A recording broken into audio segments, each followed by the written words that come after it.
welcome to this high-yield clinical explainer. Today, we're taking dense neuro-ophthalmology and turning it into your ultimate, easy-to-use clinical cheat sheet. We're strictly breaking down the exact facts, rules of thumb, and pathways from Dr. Mana Ujla's lecture on assessing pupil function. Let's jump right in. So, do you know how to tell a totally harmless anisocoria from a literally life-threatening aneurysm? Confusing a simple, harmless pupil asymmetry with a massive medical emergency is a huge clinical pitfall. It's a trap students and even seasoned clinicians fall into when they don't trust their testing. But by the end of this explainer, you're going to master the exact diagnostic logic you need to catch these critical red flags every single time. Here's how we're breaking it down today. First, the foundations and the mechanics. Second, the core clinical walkthrough. Third, the critical pathologies. Fourth, the golden rules and pitfalls. And finally, an interactive, rapid-fire quiz to lock it all in. All right, Section 1, the foundations and the mechanics. We have to start with the wiring here because, well, you can't fix a circuit if you have no idea how it's built in the first place. The absolute easiest way to master this neuroanatomy is to just divide it into two main wires.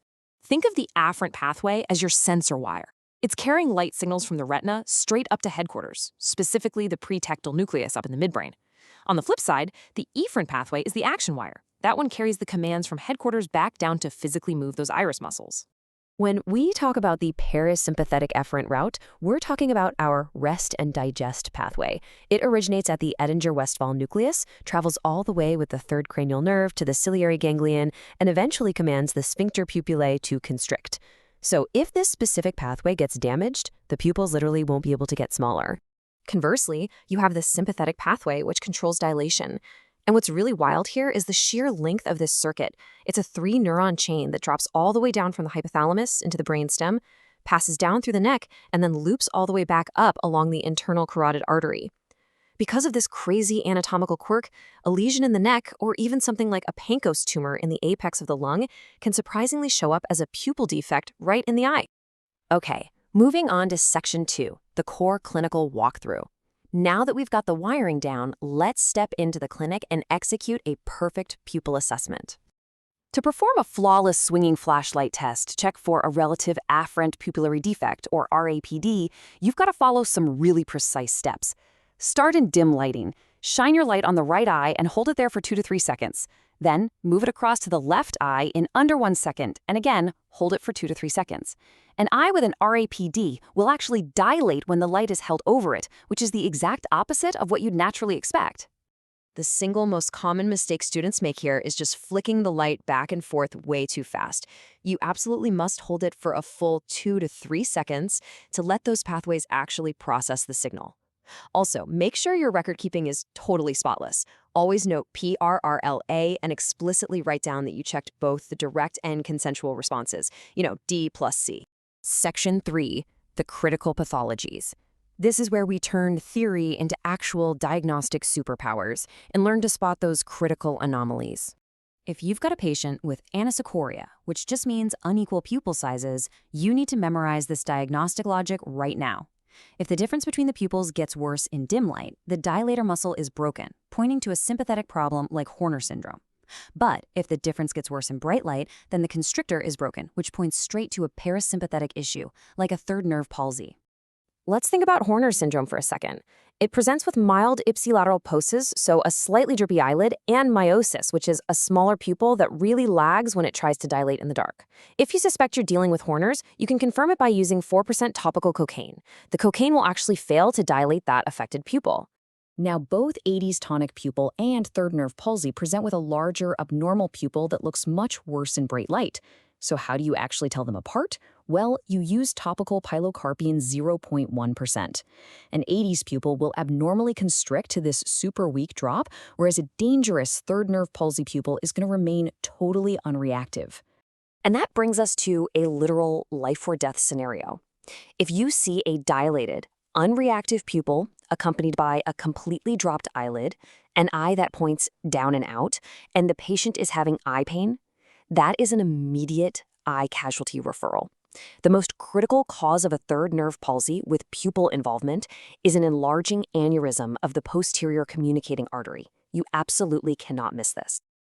Also, don't forget about physical mechanical damage to the iris itself.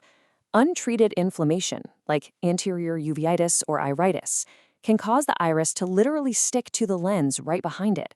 We call this posterior synechia, and it creates an acute, irregularly shaped pupil that also demands an urgent referral.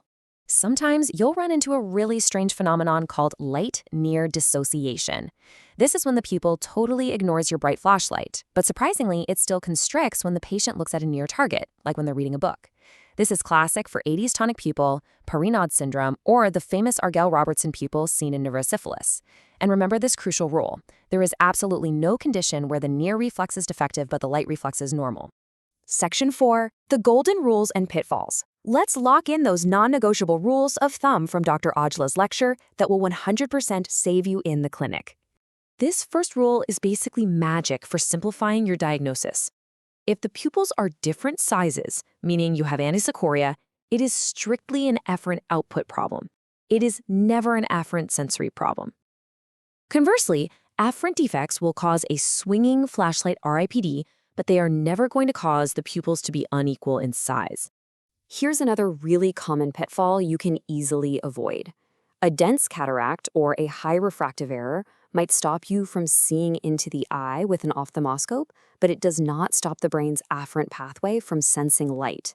Because of that, a cataract will never, ever cause an RAPD. So if an RAPD is present, you have to look deeper for retinal, optic nerve, or pathway damage. Section 5. Interactive Rapid-Fire Quiz.